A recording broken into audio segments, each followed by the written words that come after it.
Bonjour à tous, bienvenue dans cette nouvelle interview AM Norcia. Je vais interviewer aujourd'hui Adine d'Eurazeo. Bonjour Adine. Bonjour à tous. On est ravis de te recevoir Adine. Le mois de mars, dans les différentes interviews qu'on a pu faire côté Norcia, on a beaucoup parlé de private equity, donc c'est intéressant de pouvoir recevoir Eurazeo qui est quand même le leader du private equity en France. Pour commencer, est-ce que tu peux nous représenter Eurazeo, vos missions et comment est-ce que vous appréhendez le marché CGP? C'est assez simple, hein. En fait, Eurazeo, notre métier, c'est d'accompagner les entrepreneurs dans le développement de leur société, à différents stades de maturité de ces entreprises-là, avec la particularité d'accompagner uniquement des sociétés non cotées. Nous, notre métier, c'est d'investir sur des sociétés à capital privé, qu'on va accompagner sur différents stades de développement. Et pour les accompagner, on a la chance chez Eurazeo de gérer aujourd'hui plus de 35 milliards d'euros. Ce qui fait de nous, tu l'as dit, un des acteurs leaders en France et en Europe de l'accompagnement de ces sociétés-là, mais surtout un acteur unique, puisque sur les 35 milliards d'euros qu'on gère, il y a 10 milliards qui proviennent de nos fonds propres, qui proviennent du bilan d'Eurazeo et qui vont nous permettre d'être premier investisseur dans les fonds qu'on lance ou dans les sociétés qu'on accompagne. Quelle est votre approche du coup en matière d'investissement sur les produits de private equity que vous pouvez gérer côté Eurazeo? L'approche, elle est double en fait. Eurazeo, on a la chance d'être une réelle plateforme d'investissement dans le non-coté. Qu'est-ce que j'entends par plateforme? J'ai dit tout à l'heure, c'est qu'on va accompagner des entrepreneuses ou des entrepreneurs dans différents stades de développement de leur société et on est capable d'accompagner des sociétés sur la phase de start-up avec des FCPI, des fonds communs de placement vraiment au démarrage du coup, jusqu'au stade de PME, de TI. On a participé au financement de Montclair, d'Accor, encore à l'époque, ou Europcar, sur des investissements soit en étant actionnaire majoritaire ou même à travers de la dette. Donc on a différentes stratégies, on a plus de 8 stratégies d'investissement chez Eurazeo. Donc ça, c'est la première approche. Et la seconde, c'est l'équipe dans laquelle je fais partie. En tout cas, l'approche de l'équipe dans laquelle je fais partie, c'est de structurer et de commercialiser des solutions d'investissement à destination de personnes comme toi et moi. La grande partie de nos clients, ce sont des clients institutionnels. Et malheureusement, on ne peut pas mettre dans le même véhicule d'investissement monsieur et madame Dupont avec le fonds de réserve des retraites ou un autre investisseur institutionnel. Ce n'est pas la même typologie de clients, ils n'ont pas les mêmes attentes, pas les mêmes tickets d'investissement et surtout pas les mêmes connaissances en termes de produits financiers. Donc qu'est-ce qu'on fait chez Eurazeo? Et ça depuis 1999, c'est notre vrai savoir-faire. C'est ce qui a fait la marque de fabrique et l'intérêt, en tout cas l'intérêt de l'offre auprès des particuliers. C'est qu'à chaque stratégie d'investissement, on va avoir d'un côté un fonds dédié à nos grands clients institutionnels. De l'autre côté, un fonds dédié aux clients particuliers sous forme de FCPR ou même de feeder pour les clients un petit peu plus haut de gamme. Mais ces deux véhicules distincts, on va les faire co-investir au même moment, aux mêmes conditions financières et dans les mêmes entreprises. Donc globalement, ça veut dire quoi? C'est-à-dire que Madame Dupont, si je garde mon exemple, qui a investi 1 000 € en diversification de patrimoine dans son contrat d'assurance vie via Norcia, elle va avoir en portefeuille les mêmes sociétés que le fonds de réserve des retraites qui aurait investi 50 millions d'euros. Client institutionnel du coup, et on parle beaucoup de démocratisation du coup du private equity. On va pouvoir rentrer dans le détail avec toi du coup. C'est vrai que le produit un petit peu phare que vous proposez donc à une clientèle retail, c'est le FCPR Eurazeo Private Value Europe 3, PVE3 si on prend son acronyme. Quelles vont être les spécificités du coup de ce support d'investissement? Il a été lancé en 2018. Donc aujourd'hui, il a quasiment 7 ans d'existence et surtout, on est venu casser les codes des fonds de private equity classiques parce qu'on a été l'un des premiers à faire un fonds ouvert, un fonds evergreen, dans lequel on peut souscrire chaque semaine et sur lequel on peut sortir quasiment quand on veut. À un compte titre, on peut sortir trimestriellement, mais via les contrats d'assurance vie, c'est l'assureur qui va fixer ses conditions, mais en général, il y a quelques pénalités les premières années parce que ça reste un investissement long terme. Donc on est sur un fonds lancé en 2018, ouvert encore pendant 92 années, et surtout sur une double stratégie.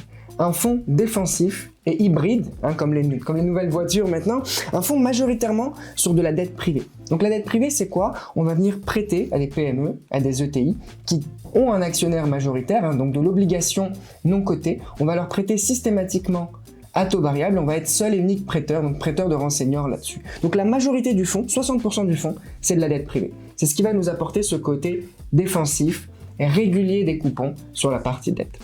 Les 40%, c'est de l'investissement en private equity, en capital, pour venir finalement booster la performance, puisque quand on investit également, c'est pour chercher de la rentabilité sur le long terme. Et c'est comme ça qu'on a créé ce fonds, et c'est ce qui a fait son succès, parce que c'est pas un produit qui a pour objectif d'offrir des rendements de 15 à 20% comme on l'entend dans le monde du non-coté. Le private equity vous offre des rendements incroyables. Non, nous on est sur un fonds dédié aux particuliers, surtout dans les contrats d'assurance vie, mais en compte titre on l'a dit également, dont l'objectif est d'offrir une performance et un rendement stable et un produit défensif. Et on le voit hein, sur les 5 dernières années, le fonds a une performance annualisée de 7,5%, mais surtout avec une volatilité très faible. La volatilité du fonds, elle est de 0,97%.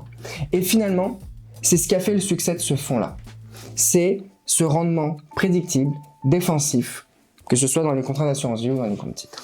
Et le produit est accessible du coup à la fois sur la gamme Norcia Invest, donc en compte titre côté Norcia, et également sur la plupart de nos contrats d'assurance vie. Une de vos forces, c'est aussi d'avoir un référencement qui est très très large avec la quasi-totalité du coup des compagnies d'assurance avec qui les CGP peuvent travailler. Dans quel secteur est-ce que les équipes d'Eurazeo vont-elles investir en priorité? Alors, sur ce fonds-là, justement, il ne va pas y avoir de sectorisation, de priorité là-dessus.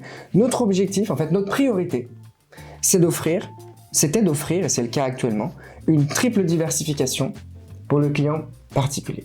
Premièrement, une diversification en termes de géographie. Aujourd'hui, on est exposé à toute l'Europe et je crois à 2% aux États-Unis. Une diversification sectorielle. On n'a pas visé un secteur donné, que ce soit l'industrie, la santé, les biens de consommation. Là aussi, on est réparti sur une quinzaine de secteurs. Donc on est allé chercher la diversification sectorielle. Et surtout, aujourd'hui, on offre également une diversification en termes de nombre de sociétés en portefeuille. Aujourd'hui, le fonds, il est exposé à 270 sociétés en portefeuille. Donc t'imagines bien, quand tu vas investir dans une vingtaine de sociétés, s'il y a une société qui est en difficulté, en moyenne, c'est 5% de ton fonds.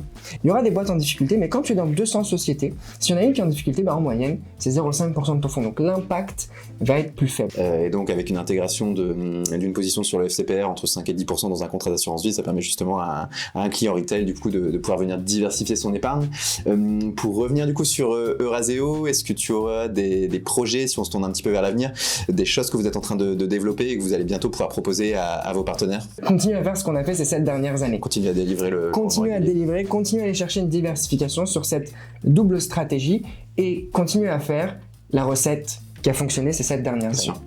Maintenant, on s'est inspiré du succès qu'on a eu sur le fonds EPVE3 et on est en train de structurer une gamme de produits qui va arriver. Je pense que c'est la première fois qu'on en parle en vidéo. Rappelle-toi, je vous ai dit EPVE3 c'était 60% dette, 40% private equity via des opérations secondaires. Mais là, on va faire 2 evergreens. Un evergreen pure dette, avec une double part, une part capitalisante et une part distribuante. Ça nous a été beaucoup demandé de la part de nos partenaires, surtout sur les comptes titres, d'avoir un complément de revenu. Qui peut tomber sur le compte espèce. Exactement. Un complément de revenu sur de l'investissement en obligations sur des PME et des ETI. Et on va faire un second véhicule evergreen, donc ouvert, avec 100% de la stratégie sur du private equity secondaire. On est venu en fait dissocier le succès de ce fonds, puisque le 60-40, le client ne pouvait pas le choisir. C'est nous qui l'imposions. C'était côté gestion. Si demain un client veut faire 70-30 ou 100-0, il pourra choisir via ces 2 véhicules-là.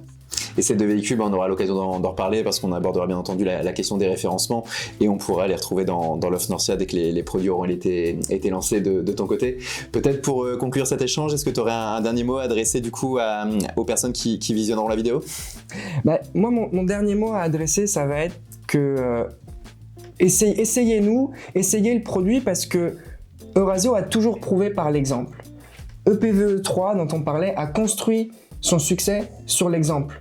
Ne vous fiez pas seulement au discours commercial qu'on est en train de faire. Essayez le fonds et surtout, on l'a dit, via les contrats d'assurance vie, on peut mettre des tickets plus petits, via les PER ou les comptes titres. C'est des fonds dont le seuil d'accès est plus faible. Encore une fois, tout est relatif, mais ça permet de diversifier l'investissement des clients.